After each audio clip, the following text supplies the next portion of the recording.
Hi. So today I want to talk about the art of compassion and how shame affects your skin.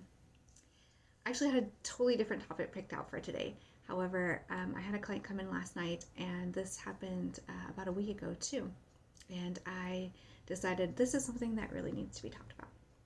So, I had a client last week that came in, and she was experiencing more signs of aging, like visual signs of aging on her skin, and she was a little bit upset about that. And after doing an analysis and kind of digging into what's going on in her life, we found out that she is experiencing some stress at work. She has a big project that she's working on, and she hasn't been able to drink as much water. So, that dehydration is what is causing the wrinkles to show a little bit more on her skin.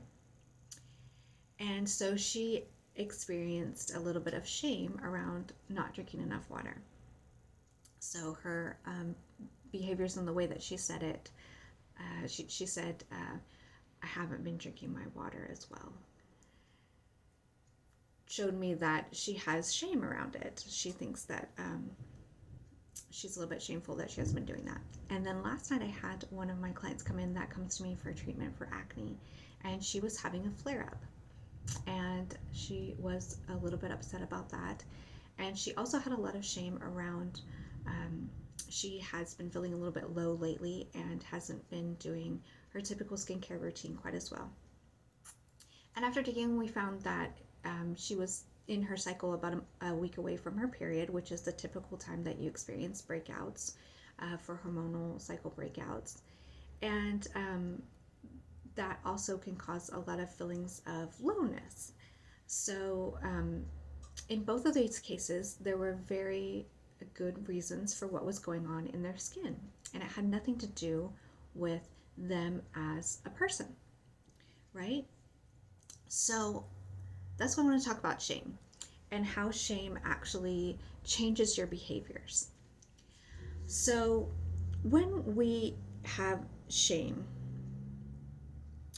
we think we're bad. Let me start with the difference between shame and guilt.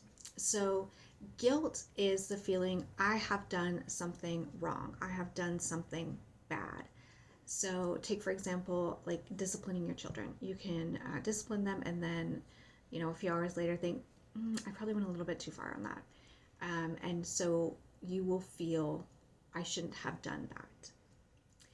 And guilt, the feeling of guilt can be a little bit productive because we take that, and then next time we're in this situation, next time we're talking to our child, next time they break that rule, we can think back to, I had guilt the way I handled it before, so I'm going to change my behavior this time. So, in that sense, guilt can be productive. Shame, on the other hand, is the feeling that I am wrong, not I did something wrong. I personally am wrong. My person is wrong. My person is bad. So, shame is not really a productive emotion, typically, because what happens is we think we are bad, we think we are wrong, and our thoughts dictate our behaviors. So, our behavior will match to align that thought.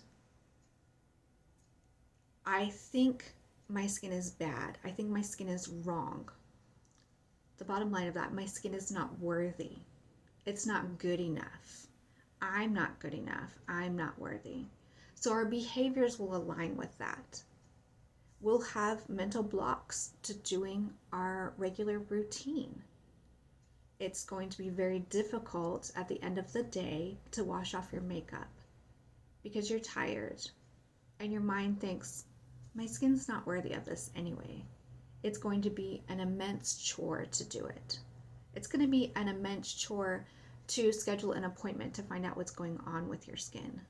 It's going to be an immense chore to pay for that appointment. It's going to seem like this money is not worth it because my skin's not worth it. I am not worth it. And so that is where shame comes in to change our behaviors.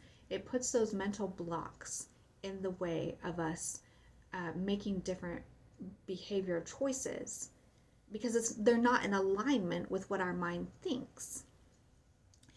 So my goal here today is to teach you how to get out of that.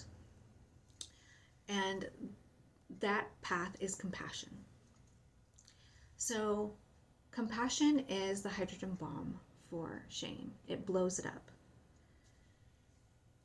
And once we bring our shame to light and we realize, oh, this is shame that I am experiencing. My two clients did not honestly realize that they were experiencing shame about what they were doing. They just automatically thought, well, I'm not doing what I know I'm supposed to be doing, so I'm bad.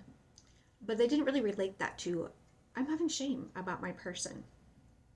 And so the first thing to do is to recognize, oh, I think I'm shaming myself.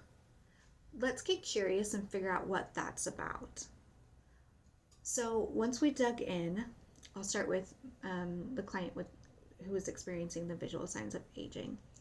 Once we dug in and realized, hey, she's having a difficult time at work. It's causing a lot of stress. Her cortisol levels are going to be higher because of that stress. She's going to become dehydrated a little bit easier because of that. She's also a lot busier, so it's harder for her to drink water. And once she starts to have compassion for herself there and say, okay, this is the situation I'm in, I'm just reacting to that situation. She can then make different choices because of the awareness level, right? Say, okay, I know that I have more stress, I have higher cortisol levels, so I'm going to make sure that when I do choose to have a beverage, it's not going to be something with caffeine in it because caffeine's a diuretic, so I'm going to lose more water that way. I'm going to make sure that I'm very careful on my choices of what I'm drinking. Having that compassion opens that doorway so much faster and so much better. With my client who was experiencing the flare-up of hormonal acne, we were able to talk about, okay, well, we know we're about a week out from our cycle.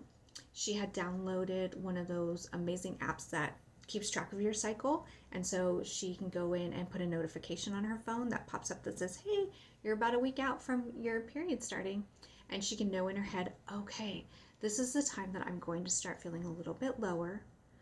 My body is going to naturally crave sugar more, so I want to make sure that I go out to the grocery store and grab a whole bunch of nice sweet fruits like strawberries and whatever stuff that she likes, so that I have sweet things on hand that aren't that refined sugar that I can just grab and eat to take care of those cravings that my body is going to naturally have. You see how that compassion makes you feel so much more empowered, whereas the shame, we bottle it up and keep it inside, and it just eats away at us and just festers and becomes bigger and badder and meaner. Make sure to have that compassion for yourself. Get curious when you feel that kind of shame. Where am I feeling this in my body? What is this happening for? And then start to be compassionate towards yourself. Those will allow you to change your behaviors because your thoughts will change. They won't be as mean about yourself. And so you'll be able to make those behavioral choices easier with less of those mindset blocks. I have 2 resources for you on this. So I have the most amazing author, Brene Brown, is actually a professor here at University of Houston. And she has done a lot of her career studies on shame in women. So she has a bunch of books, but my best recommendation for you is I Thought It Was Just Me. That is a really good book on learning to recognize when you're feeling shame and the steps that she has to help kind of break that cycle. I will put the links in my notes for this.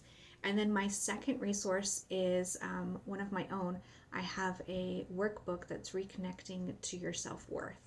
And this has 17 activities for you to do. And you can go through them, and that helps you reconnect to yourself and why you're an amazing person. So I'll put that in the notes as well. And I hope that you have an amazing week, and and I hope that you show compassion for yourself and for others.